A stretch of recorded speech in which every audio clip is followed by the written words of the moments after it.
বন্দে মাতরম, বন্দে মাতরম।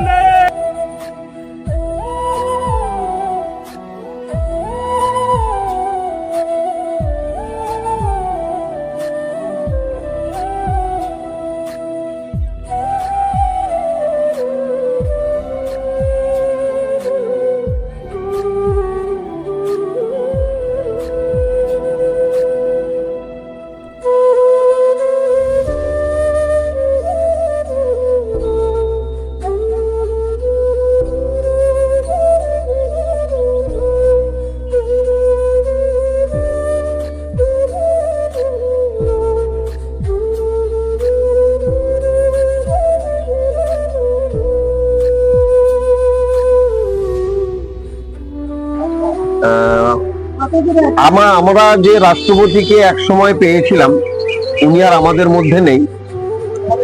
APJ Abdul Kalam, doctor APJ Abdul Kalam, ওনাকে আমরা স্মরণ করার জন্য আগামী প্রজন্মের পর প্রজন্ম যাতে ওনাকে মনে রাখতে পারে সেজন্য এখানে একটা আবক্ষ মূর্তি উন্মোচন করা হলো। তো সেজন্য আজকে আমরা এখানে উপস্থিত হয়েছিলাম সবাই মিলে, প্রাক্তন বিধায়ক, বর্তমান বিধায়ক, বাকি সমাজকর্মী সবাই মিলে থেকে আজকে আমরা এই আবক্ষ মূর্তিটা উদ্বোধন করলাম। এপিজে আব্দুল কালাম সম্পর্কে কারো কিছু বলার নেই বা কারো কিছু বলতে লাগে না।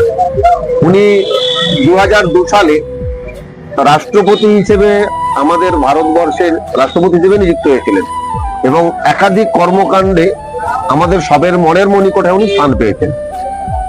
তো সেজন্য আমরা আজকে ওনাকে স্মরণ করার জন্য, আজকে ওনার তিরোধাম দিবস, সেই জন্য ওনাকে স্মরণ করার জন্য আজকে আমরা একটা মূর্তি উন্মোদন করলাম। ডাক্তার শ্যামল যাদব।